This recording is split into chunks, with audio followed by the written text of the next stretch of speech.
Welcome to the visual programming CS40102। This is lecture number 7 part B. Student, आज हम सीखेंगे कि हम एक रिकॉर्ड को कैसे डिलीट कर सकते हैं। हमने सेट करना सीखा, रिट्रीव करना सीखा using data reader, data table and data set. लेकिन आज हम देखेंगे कि हम किसी रिकॉर्ड को डिलीट कैसे कर सकते हैं। तो नया आसान कोड है, इसको हम अपने विजुअल स्टूडियो में चलते हैं। हम एक प्रोजेक्ट ओपन कर लेते हैं और इस प्रोजेक्ट में हम क्या करते हैं, ये कोई देखते हैं कि इसमें प्रोजेक्ट के अंदर हम एक फॉर्म ऐड करते हैं और इस फॉर्म को ऐड कर लेते हैं। न्यू प्रोजेक्ट नहीं, इसी प्रोजेक्ट में करते हैं ऐड। तो एक नया कंट्रोल ऐड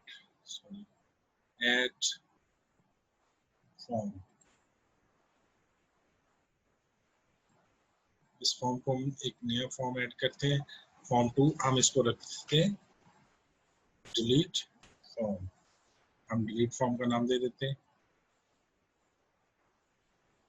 तो इसके ऊपर हम क्या करेंगे, एक तो हम लेंगे अपना डेटा ग्रिड व्यू ताकि हमें सारे डेटा शो भी हो जाए। डेटा ग्रिड व्यू और इसको हम इधर शो करवा देंगे ताकि हमें रिकॉर्ड शो भी होते जाए यूजर को, किसको रिकॉर्ड को वो डिलीट कर रहा है और किसको डिलीट नहीं कर रहा है। ओके, और एक हम लेंगे कॉम्बो बॉक्स जिससे यूजर सेलेक्ट करेगा। कॉम्बो बॉक्स, और कॉम्बो बॉक्स डिलीट करने के बाद हम इसको देखेंगे कि हम इसके साथ कैसे काम कर सकते हैं। और इसको हम एक बटन लेंगे और इस बटन को अटैच करेंगे डिलीट के साथ और इसको नाम दे दें। इसके टेक्स्ट की प्रॉपर्टी रख दीजिएगा हमारे पास डिलीट। इसको हमने डिजाइन कर लिया है।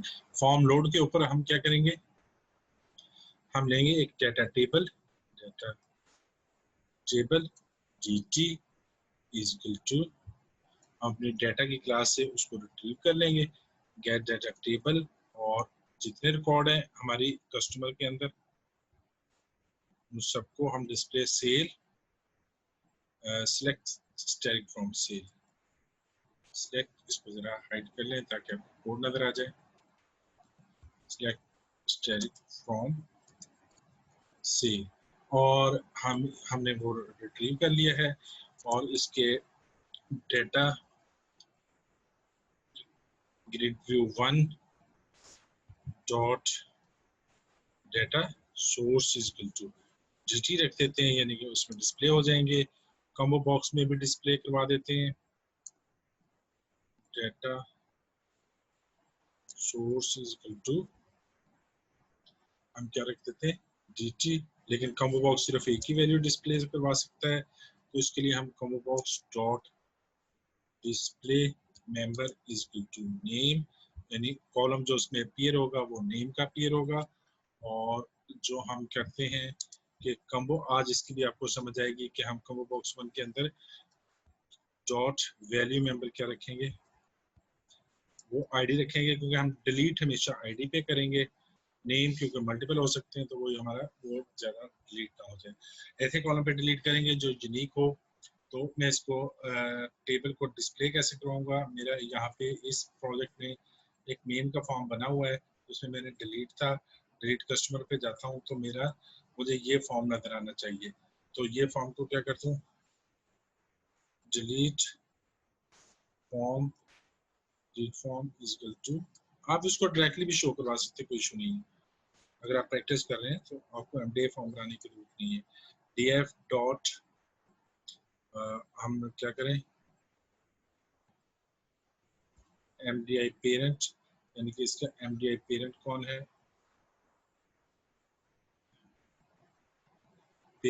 है, तो वो हम कर लें। इसका MDI पेरेंट यही फॉर्म होगा, दिस कर दें। और हम क्या करें, df डॉट शो करवा दें। ओके, हमारा कोड तैयार है। तो अभी हमने डिलीट का कोड नहीं लिखा, वो डिलीट का कोड अभी टाइप करते हैं हम। इसका देख लेंगे, ये हमारे पास डिस्प्ले हो रहा है, कोई प्रॉब्लम तो नहीं है। यहाँ तक हम इस स्टेप को देख लेते हैं, उसके बाद फिर हम दूसरे स्टेप से।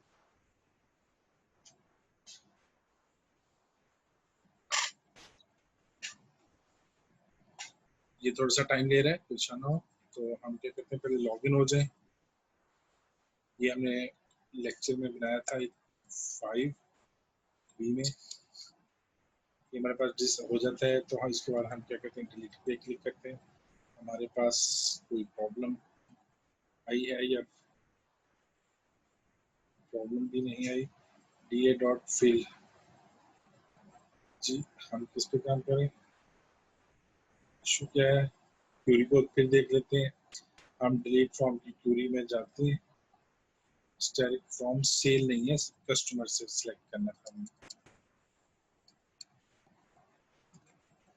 कस्टमर से।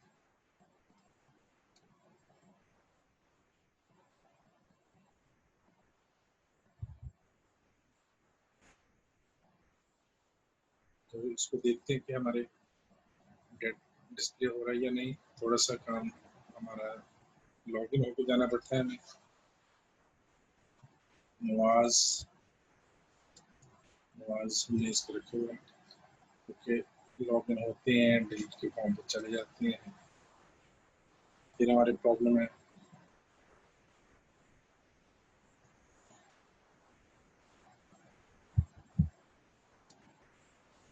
तो इशू क्या है,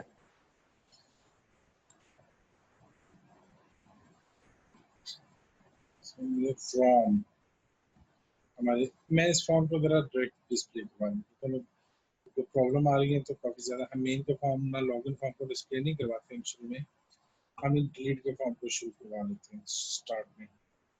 डिबगिंग पर्पस के लिए आप ऐसे ही कीजिएगा, बाद में फिर हम इसको कर लेंगे।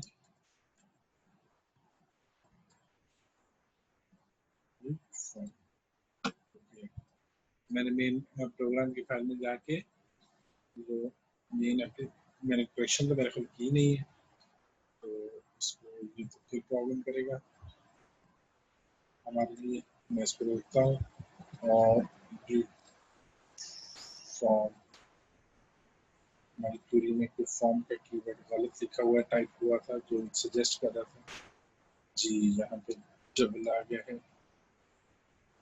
ओके।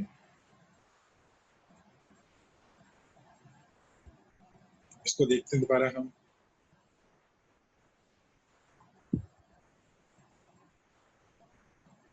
हमारा फॉर्म डिस्प्ले हो रहा है या नहीं।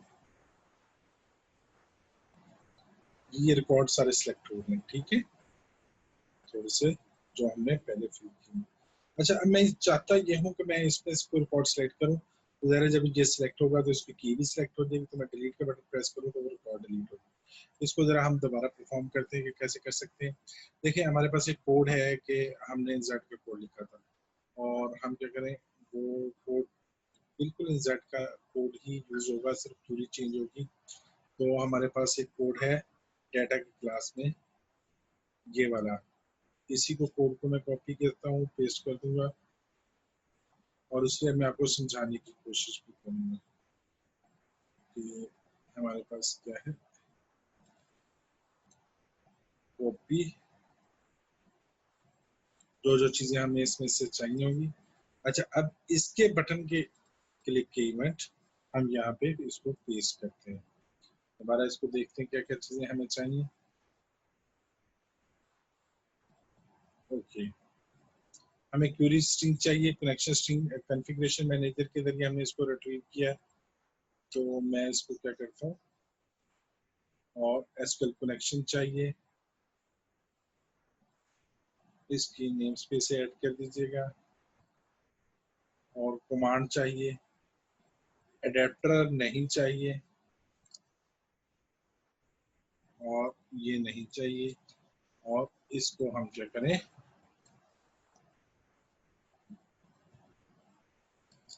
Okay, delete from customer where ID is equal to, हमारे पास आईडी क्या हो, @ ऑफ पैरामीटर यूज करें ए, ठीक है, और फिर क्या करें, cmd dot parameters dot add with value, और यहाँ पे क्या करें, add with value, sorry parameter हम सप्लाई करेंगे at the rate of A, और इसकी वैल्यू आएगी कहाँ से, कि हमने जो कम्बो बॉक्स से जो वैल्यू सिलेक्ट की होगी, और वो कम्बो बॉक्स में हमने क्या रखा था, उसकी आईडी सिलेक्ट होती है हमेशा, सिलेक्टेड वैल्यू, वो हम इसको प्रोवाइड कर देंगे अपने, और वो क्वेरी में चली जाएगी। अब यहाँ पे हम जाके using connection, connection dot open, और इसको क्या करें, ये रिटर्न नहीं करवाना हमें, और इसको क्या करते हैं, cmd dot execute non, exception में कोई हैंडल नहीं कर रहा है। अगर आपको एक्सेप्शन हैंडल करनी है, यूजर को कुछ चीज दिखानी है, तो फिर आप यूजिंग अप्रोच यूज कीजिएगा, दूसरी अप्रोच यूज कर लीजिएगा, जिसमें हम वो कैच और उसके जरिए हम करते हैं नाम की, और हमें क्या मैसेज आ जाए, हम करते हैं मैसेज बॉक्स डॉट शो कर दें डाटा डिलीटेड, और उसके बाद मैं इसको रिफ्रेश कर दूं अपने कम बॉक्स को। तो रिफ्रेश करने के लिए ये कोड मैं दोबारा लिख देता हूँ, कॉपी कर लेता हूँ, तो मैं दोबारा डेटाबेस से सारी चीज़ों को रिफ्रेश कर लूँ, क्योंकि वो डिलीट हो चुका है, तो उसके बाद वो अपडेटेड इंफॉर्मेशन नज़र आनी चाहिए। ये मैंने इसको रिट्रीव कर लिया, तो मैंने इसको डिस्प्ले तो करवा दिया। अब देखते हैं कि इसका इम्पैक्ट क्या होगा। कोई और चीज़ हमारी रह तो नहीं गई, चलिए एग्जीक्यूट करते हैं, फिर देखते हैं कि क्या होगा। ये हमारा डाटा टेबल दोबारा रिट्रीव हो रहा है, एरर है,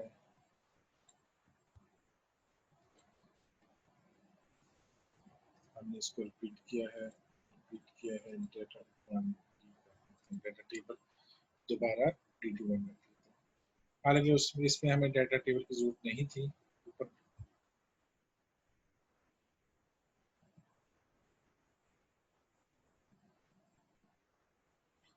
फॉर्म हमारे।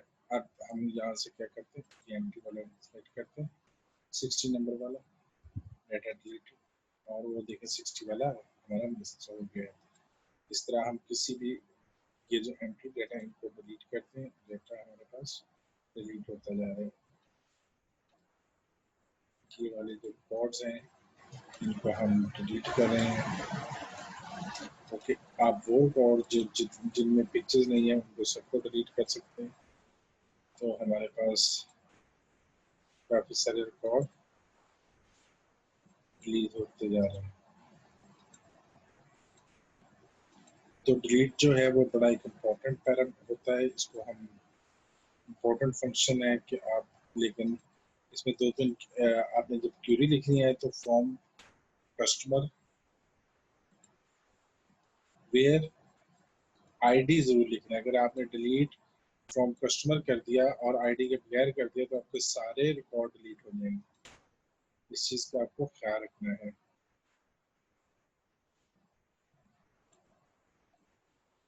पिक्चर वाला डाटा हम डिलीट नहीं करना चाह रहे, इन पिक्चर्स को हम किसी पर्पज के लिए यूज करना चाह रहे हैं, लेकिन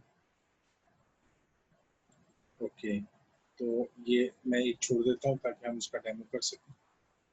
आज हमने स्टूडेंट देखा है कि हम डिलीट कैसे कर सकते हैं। डिलीट के कोड पहले मैंने अपने उससे रिट्रीव किया है, और रिट्रीव करने के बाद फिर मैंने वही क्वेरी लिखी है जो हम इंसर्ट में लिखते हैं। सिर्फ आपको क्वेरी चेंज करनी है, बाकी सिंटैक्स तकरीबन वही है।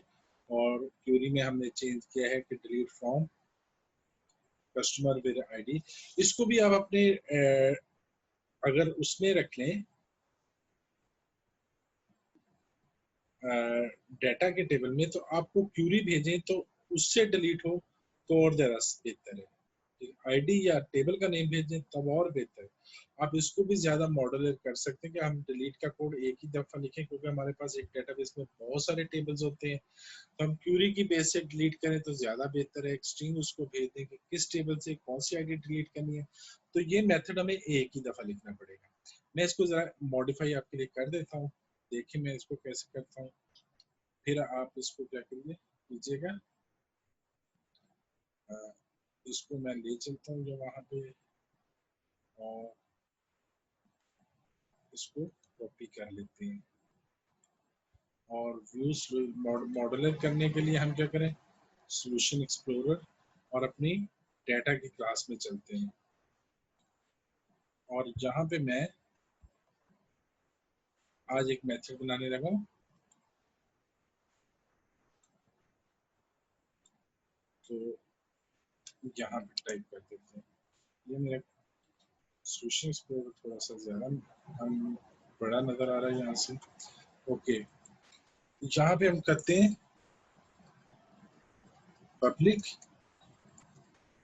स्टैटिक वॉइड, डिलीट होने के बाद हमें कुछ नहीं चाहिए, डिलीट, और इसमें क्या चाहिए, एक स्ट्रिंग क्यूरी चाहिए और इसको क्या करें, हम सिर्फ ये करते हैं और मैंने इसके अंदर ये पेस्ट कर दिया है। ये कॉम्बो बॉक्स वगैरह मुझे नहीं चाहिए। अब मैं यहाँ पे डिस्प्ले नहीं करवाऊंगा, डिस्प्ले मैं वहीं पे करवाऊंगा। मैसेज बॉक्स मेरा आ रहा है शायद जहाँ पे विंडो फॉर्म की मदद से, using system dot window form, इसको यूज कर सकते हैं। अच्छा, अब ये वाली जो वैल्यू आएगी ना मेरे पास यहाँ पे, तो मैं यहाँ पे क्यूरी ही लिखूंगा, जो मेथड में मेरे पास क्यूरी भेजेंगे। ठीक है, यहाँ पे क्यूरी बना के भेजेंगे हमेशा इसको। तो हम ये पैरामीटर भी यूज नहीं करेंगे क्योंकि हमारे पास क्यूरी की फॉर्म में पैरामीटर पहले ही आ रहा होगा, तो ये हमारे पास अब डिलीट हो गया है। ठीक है, तो अब जब मैं इसको डिलीट के बटन पे जाऊंगा तो वहां पे मैं इसको कैसे हैंडल करूंगा, ये देखें, ये जरा मैं इसमें कुछ भी नहीं लिखूंगा, ये मैं सारे क्या करूंगा, खत्म कर दूंगा और ये वाला और ये चीजें खत्म हो जाएंगी।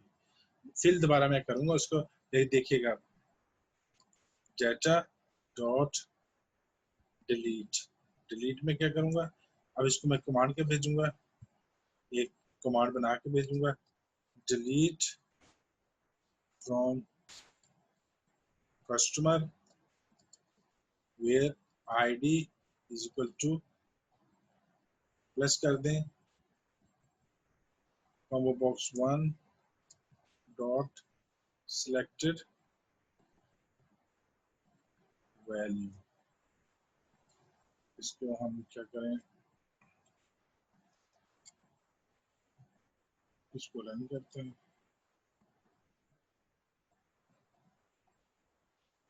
और देखते हैं कि हमारे लिए ये क्या जनरेट करती है सॉल्यूशन। जी, अब हमारे पास ये, हम कर्सर रिकॉर्ड तो डिलीट कर दिए थे, चलिए जी हम ये वाला रिकॉर्ड डिलीट करते हैं। देखिए रिकॉर्ड तब भी डिलीट हो रहे हैं। हमारे लिए ये अब मॉड्यूलर हो गया कि अब जब भी हमने इसको कहीं से, हम हमारे पास एक टेबल नहीं होगा, हमारे पास बहुत सारे टेबल होंगे, कस्टमर है, यूजर है और सो ऑन, तो हमें सिर्फ इसको यूज करना पड़ेगा, पूरा का पूरा कोड हर दफा यूज नहीं करना पड़ेगा। हम सिलेक्ट स्टैटिक फ्रॉम कस्टमर क्या करेंगे, नहीं ये तो सिलेक्ट है, delete from customer, delete from user, delete from client, delete from product where IDs, कभी प्रोडक्ट डिलीट करवानी होगी हमें, कभी कभी हमारे टेबल से, यूजर के टेबल से हमने यूजर डिलीट करना है, तो मैंने इसको एक जगह पे रख दिया, क्यूरी अपने बना के भेजता हूँ। This is the way how professional. तो आपको उम्मीद है इसकी समझ आ गई होगी, आप इसके साथ खेलिएगा, इससे काम कीजिएगा, बहुत इंटरेस्टिंग टॉपिक है। आज का टॉपिक हम खत्म करते हैं यहीं पे, अपना ख्याल रखिएगा, अल्लाह हाफ़िज़।